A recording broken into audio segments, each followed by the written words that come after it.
Alrighty guys, so I thought we'd go over a quick build on Longsword for beginners. Uh, this is the same basic principle as the Great Sword version because Great Swords, Long Swords, and Switch Axe, all those, they all like Behemoth, and if the weapons generally move towards Behemoth, then this would be a build because this is as close as you can get to Behemoth without actually having the armor. So right off the bat, we're just going to go over the skills.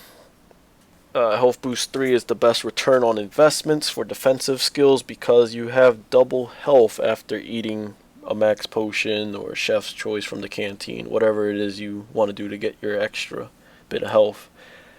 Plus the 50 from Health Boost 3, and you'll have 200 health, which is double. And put that in math terms, that's double the survival rate. It's actually a lot more because it's a multiplier, because then monsters can't one-shot you anymore, or most monsters can't. And then pretty much every other skill on this is uh, around the 100% critical, and why we need the 100% critical because of this. Master's Touch prevents your weapon from losing sharpness during critical hits. And also critical hits. Alright, so the whole basis behind this is when you critical, you're doing a quarter damage more. So, that's for all your attacks. So a quarter more damage results in a quarter less time you're spending attacking the monster because he'll die that much faster. Uh, why Master's Touch is so important, the infinite sharpness, because when you're in white sharpness, there's a 1.32 multiplier on your damage versus blue sharpness, which is like 1.2, 1.25 or something like that. I don't remember, but it's lower than white. Defender off the bat has a lot of sharpness by itself, so it doesn't really matter, but it's a good sword, so why not? I put in the Empress chest because this will give you as much damage, more damage because of peak performance, but you can use Damascus if you really can't get Empress. Empress isn't that much of a big difference either. I think there's, well, we could check the numbers, 736 versus, gotta get out of this, 785. So about, what is that, 50, 49-ish? Not a big difference. Definitely something to worry about if you really want to milk out as much damage as possible. If not, and you're just going for the little poverty build, or this is good. It's not really poverty. It's pretty good if you don't have Behemoth yet. I think this is the best you can get. I believe it is. But we're just for sake of demonstrating, we'll use this. Oh wait, no, 785 here too. I guess it doesn't. Yeah, peak performance doesn't activate until you're in a fight then. I wouldn't use this anyway. So I guess I am kind of cheating because this one has a health augment infinity. We'll just make one. Switch it out real quick, and then I could jump back into demonstrating with Nergi how to use this weapon. So while I go make it, we'll explain the base of the weapon. The thing that separates the longsword from, I won't say great sword, I apologize. The thing that separates it from the other weapons is the counter, and the counter is good because it basically makes you immortal for, I think, like 45 frames, and it's like 60 frames, so pretty much almost a whole second. And with that immortality, basically what it means is if you're good, you can counter every attack the monster does, meaning you're virtually, well, you are immortal to that monster.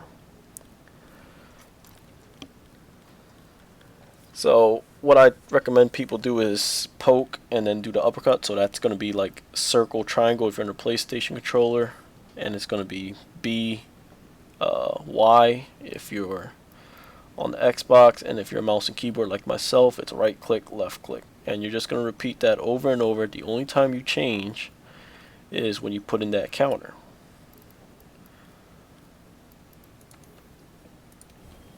And the counter is after any slash you'll hit what is that, R1 or something like that, R1 or R2, the trigger, I believe it is, with B or circle, depending on if you're at Xbox or 360. If you're on keyboard and mouse like I am, it's right click and control as default.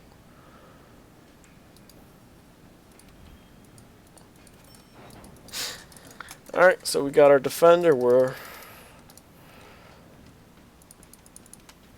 no health augments, no nothing. Look at that, 45% critical. Oh yeah, I forgot to mention. So, with this build, I do have 3 expert decorations on there. We could take that off to make it a little more fair.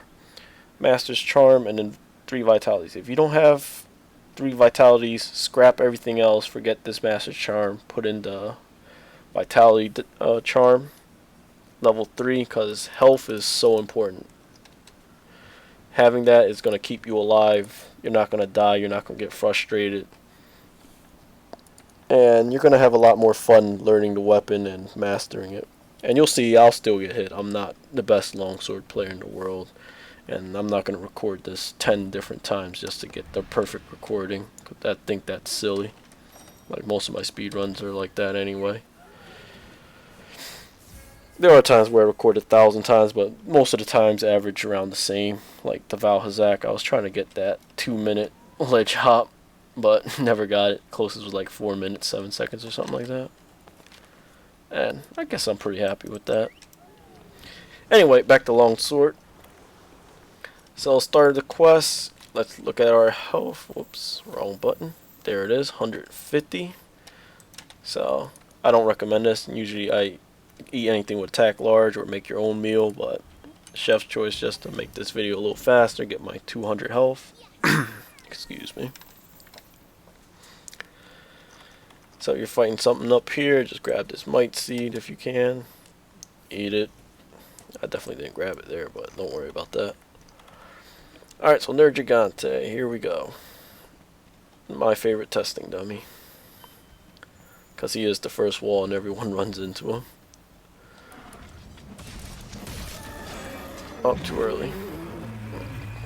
I thought he was going to do the instant roar.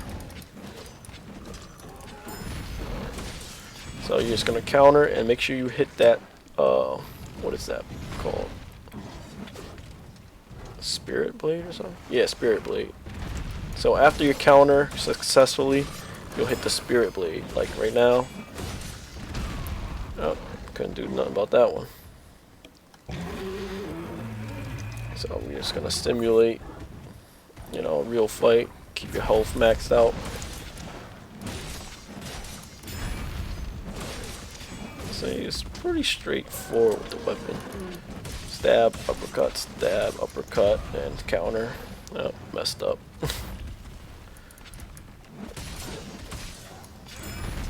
Spikes. Oh wow, spikes didn't hit me.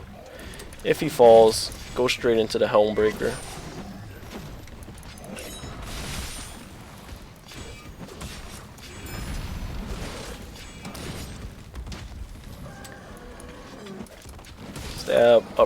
Stab, uppercut. Oh. If he falls, Helm Breaker. And then go right into building up your gauge again.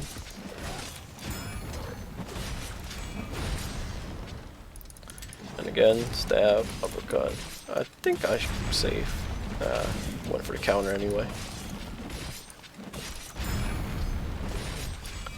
Let's just do a Helm Breaker.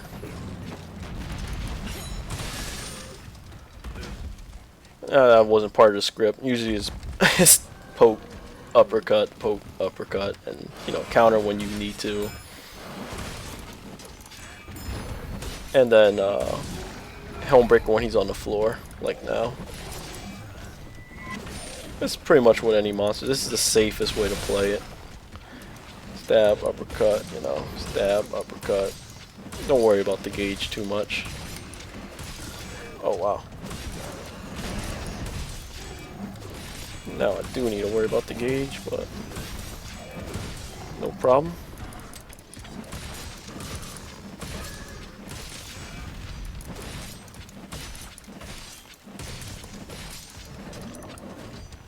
all you gotta do. Stab, uppercut, stab, uppercut. Counter whenever you need to. When he falls over, Helmbreaker. Once you start getting comfortable with the monster and you're getting pretty good, you could counter a lot of it like I did. And see, my health is still pretty good. Let me just top it off, just to, because if you're playing safe, you want to keep your health at 100%. Now you can put bombs down and then blow them up or whatever you want to do, but don't have all the time in the world over here, and we're just gonna go straight into killing his ass.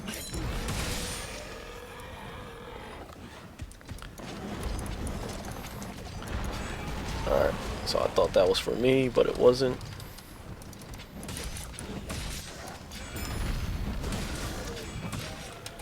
And that's pretty much it. So, a quick review, it's just stab, uppercut, counter, whenever you need to. When he's down, go for the Helmbreaker. And again, a lot of people I see that at the beginning, they just, you know, press a bunch of crazy buttons or just do it as fast as possible. No, just easy, relax, see? Nice and slow. Give you a lot of time to look around, pay attention to the monster, and if he's about to hit you, counter. Once you start getting comfortable with the monster, you know, like he's hitting over there, you just, as much as you want, fast as you want. But then once you're unsure, slow down. See?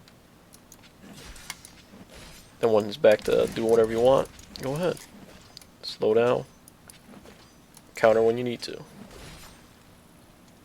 Like, it's not really that hard, but once you get down to it and figure it out, it becomes a really good weapon.